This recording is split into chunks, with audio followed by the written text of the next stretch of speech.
Saludos a todos, bienvenidos. Gracias por apoyar siempre este esfuerzo, el canal y los videos. En esta oportunidad, nuevamente en un repaso, vamos a retomar un perfil muy influyente en la política salvadoreña.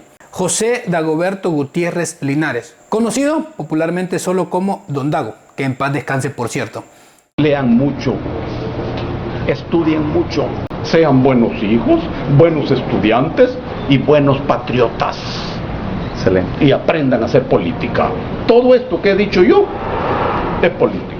Pero el FMLN guerrillero, histórico, inteligente, murió con los acuerdos de paz. Pero en este mismo recuento vamos a retomar su postura principalmente sobre los acuerdos de paz, que fue un tema que se sometió a debate hace algunos años aquí en el país por lo que representaba y lo que fue verdaderamente detrás del telón. Todo esto por lo que se realizó durante el gobierno de Arena de Alfredo Cristiani y la guerrilla del FMLN. Dagoberto Gutiérrez era una de las figuras más representativas de la izquierda salvadoreña contemporánea.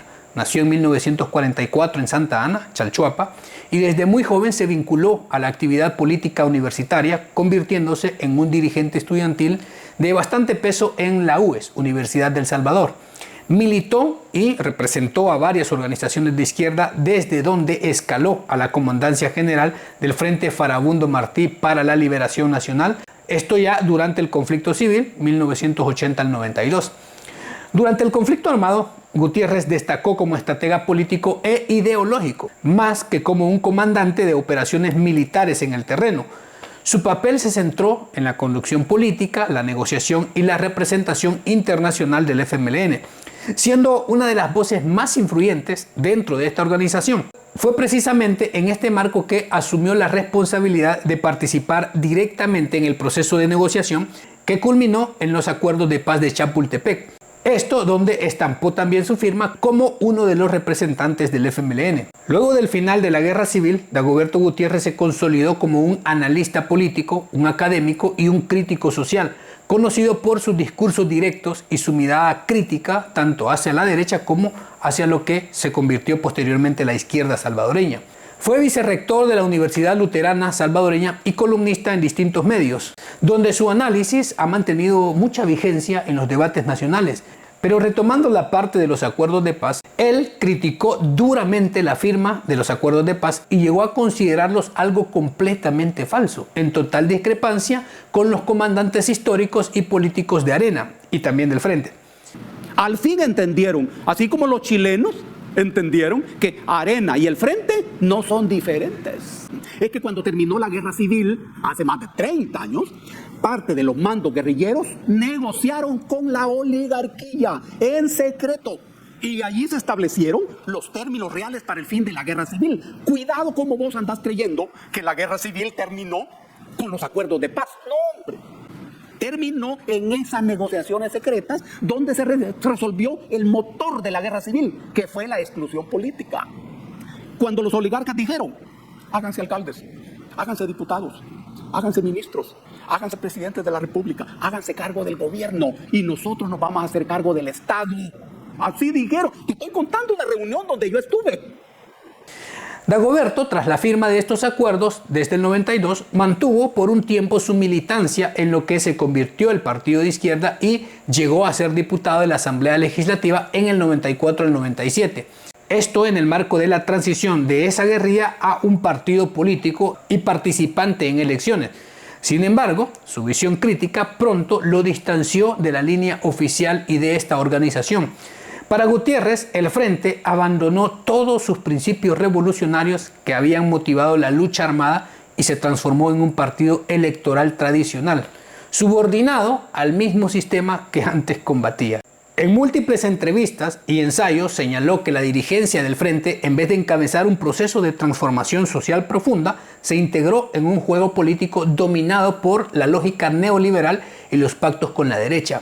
Según él, la cúpula, todos esos nombres que muchos conocemos, priorizó cuotas de poder, cargos públicos y administración del Estado, dejando de lado las bases y la población que esperaba cambios estructurales. Fue precisamente de esta deriva institucional y pragmática lo que lo llevó a desligarse del partido, marcando una ruptura definitiva con esta organización en la que había sido comandante y referente ideológico por muchísimos años. Nosotros nunca fuimos partido político, no, pero los oligarcas organizaron un partido político. Y una vez lo tuvieron, dijeron, pónganle nombre. Claro, se le puso FMLN, ¿verdad? Y la gente le costó entender que ese partido FMLN no tenía nada que ver con el FMLN guerrillero. Es que no es fácil, pero la gente entendió eso. Son lo mismo. Más de 30 años. En febrero del año pasado y en marzo de este año le volaron la cabeza. Ahora. Desde ese momento, Gutiérrez se posicionó como un analista independiente y solamente un académico, convirtiéndose en una voz muy incómoda tanto para derecha como para la propia izquierda, recordando con frecuencia que la revolución no terminó con los fusiles, sino con el abandono de los ideales que una vez prometieron justicia social.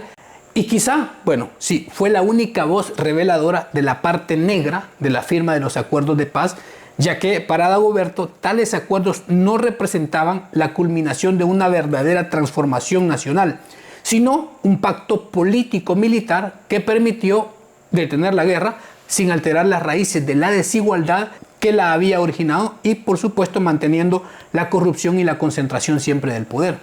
Desde su visión, los acuerdos garantizaron la incorporación del FMLN al escenario político legal, ofreciéndole garantías mínimas de participación democrática, pero al mismo tiempo consolidando el modelo económico neoliberal que ya se venía imponiendo al país desde décadas atrás, y obviamente el FMLN se unía a lo que tanto había criticado y a lo que tanto se había opuesto. En su análisis, la oligarquía logró sepultar los acuerdos de paz al vaciarlos de contenido social y reducirlos únicamente a conmemoraciones simbólicas y más de alguna estatua que por cierto también la derribaron después. Ya que los cambios estructurales en materia de tierra, justicia social y distribución de riqueza jamás llegaron. Gutiérrez señaló que en el discurso de la paz fue un confeti de cumpleaños, una celebración sin sustancia que sirvió para legitimar un nuevo orden político donde lo único que se redistribuyó fue el poder con más actores, pero no se resolvieron las necesidades del pueblo.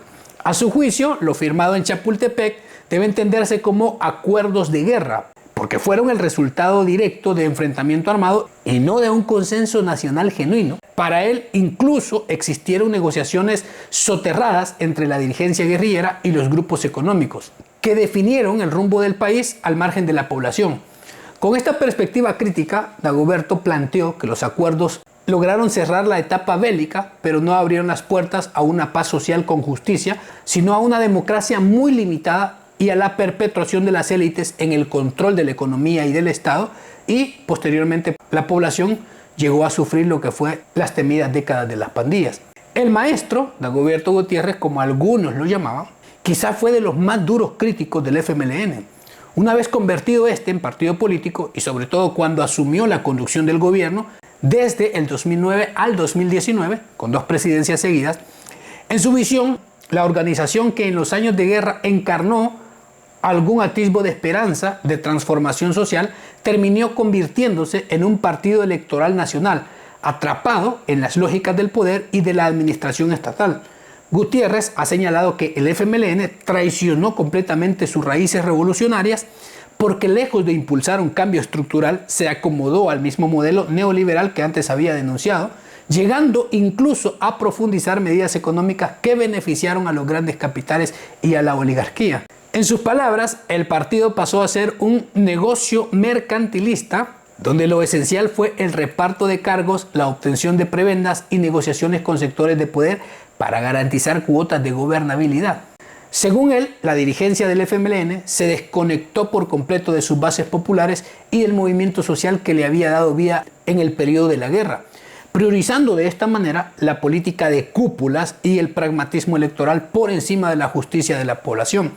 Desde esta óptica, los gobiernos de izquierda no significaron una ruptura con la herencia del Partido Arena, sino una continuidad maquillada porque ya estaban juntos, estaban pegados, y esto terminó decepcionando a los mismos sectores que habían luchado por el cambio. Para Gutiérrez, esta deriva pragmática y mercantilista de dinero explica la pérdida de legitimidad del FMLN y por consecuencia también de Arena. Su derrota electoral y el colapso de su credibilidad como proyecto político se debe a todo lo que él detallaba. Don Dago tenía mucho peso en su palabra, ya que a pesar de haber estado transitoriamente como diputado y ver la política de primera mano, en primera línea, en un curul, luego de los acuerdos se dio cuenta que lejos de cambiar la situación, el FMLN se enquistó en el negocio político, es decir, aprovecharse del poder y enquistarse en esos puestos. Él, siendo un férreo defensor de sus ideales, vio incompatible la política que comenzaba a hacer el Frente junto con el Partido Arena, a lo que terminó llamando la serpiente de dos cabezas. Obviamente. En marzo, el pueblo dio un golpe. Ni voto de castigo, dio un golpe. Y la gente dice, golpeamos una cabeza de la misma culebra. En febrero, golpeamos la otra cabeza. Pero a lo largo de entrevistas, conferencias, columnas, sí dejó trazadas las razones de fondo que lo llevaron a apartarse. Explicó que su separación fue una consecuencia de lo que llamó la mutación del FMLN, una organización nacida como expresión de revolución popular que después de la guerra se convirtió en un partido electoral tradicional y un fuerte aliado de Arena en un sistema que oprimió al pueblo y nunca lo liberó.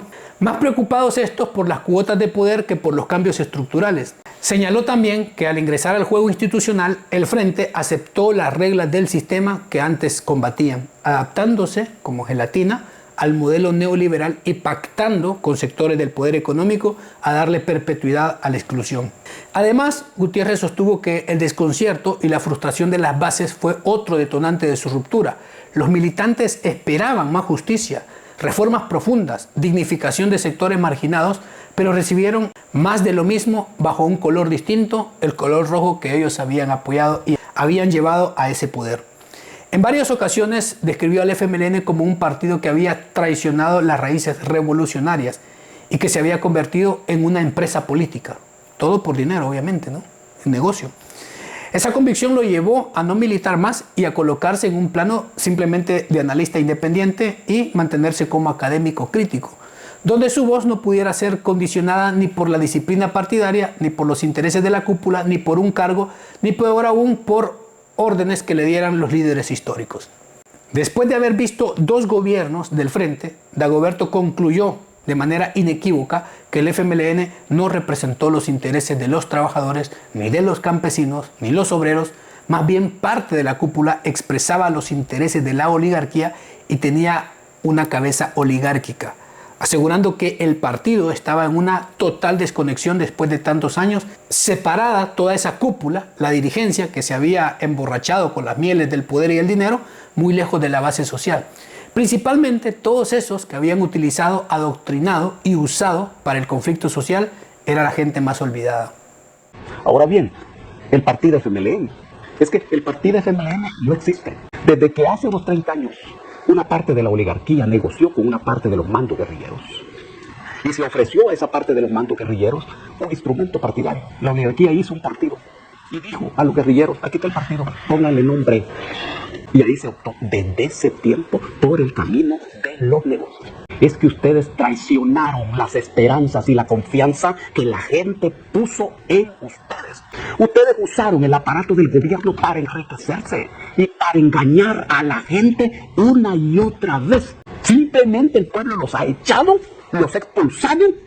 Dagoberto siempre afirmó con dura crítica y contundente que en esencia Arena y el FMLN, aunque con discursos distintos, uno de derecha tradicional y otro de izquierda revolucionaria, para él ambos partidos desde el fin de la guerra operaron dentro de una misma lógica de conservación de poder, acomodándose a las reglas del sistema político y económico que favorecía a las élites sin importar las banderas ideológicas que proclamaban. Es decir, era lo mismo, la serpiente de dos cabezas. En su narrativa, la población salvadoreña, cansada de promesas incumplidas y de políticas de cúpulas, actuó como un juez severo frente a esa serpiente. Castigó a ambos partidos por igual a lo largo de los años, retirándoles la legitimidad y la confianza, hasta provocar la erosión de su influencia y abrir espacio a nuevas fuerzas políticas. Gutiérrez utilizó esta metáfora para ilustrar cómo el pueblo, históricamente manipulado y marginado, finalmente ejerció un poder al veto sobre los partidos tradicionales, demostrando que la continuidad del sistema de privilegios y la falta de transformación real en el país no podían sostenerse indefinidamente.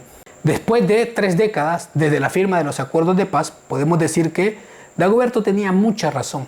El partido que alguna vez prometió justicia y cambios en la estructura terminó convirtiéndose en una versión de izquierda del mismo sistema que decía combatir. Más preocupado por los jugosos salarios, los privilegios, los altos cargos, prebendas, maletines y alianzas con los poderosos que por el bienestar del pueblo. El FMLN guerrillero, histórico, inteligente, murió con los acuerdos de paz. ¿Por qué me retiré de ese partido? Porque consideré que ese partido había dejado de hacer política. Y yo soy político, quiero estar en un lugar donde se hace política. El FMLN no hace política. Por eso estoy en este programa tuyo, porque aquí se hace política. La promesa de transformar la vida de los salvadoreños se diluyó en discursos vacíos, programas insuficientes y fotos de inauguraciones que no llenaron nunca el bolsillo ni los estómagos ni revertían la pobreza. Hoy, viendo el desenlace de su gestión, queda claro que Gutiérrez tenía mucha razón. El pueblo siguió esperando cambios que nunca llegaron, mientras la serpiente de 2 cabezas se mantenía elegante en la vitrina de su poder, jugando con la paciencia de los ciudadanos como si fuera un juego de salón.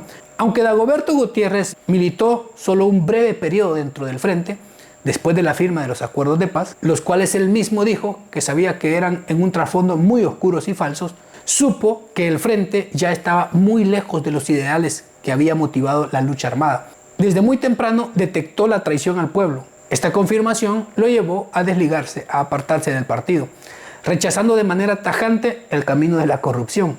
Demostró no ser una persona ambiciosa, alguien interesado en el poder y el dinero, conservando su compromiso con los principios que siempre defendió y por supuesto su dignidad, porque no vivió de la política ni del dinero público y obviamente pues nunca se enriqueció, como si lo hizo la cúpula que se quedó administrando la empresa política FMLN. En pocas palabras, la izquierda salvadoreña se graduó rápido en el arte del engaño y la corrupción. Dagoberto Gutiérrez falleció el 9 de julio del 2024 a los 79 años. Tras varios meses de salud delicada, su legado perdura en la memoria colectiva como un pensador que con valentía y claridad denunció las contradicciones del sistema político salvadoreño. Fue un testimonio vivo de la lucha por una política auténtica y comprometida con las verdaderas necesidades del pueblo salvadoreño, y también demostraba que todavía quedaba gente sin ambiciones y con claridad de lo que necesitaba un país. Pero deje su comentario, muchísimas gracias a los que siempre están apoyando y muchas gracias por llegar hasta el final. Cuídense mucho y nos vemos. Hasta luego. Chao.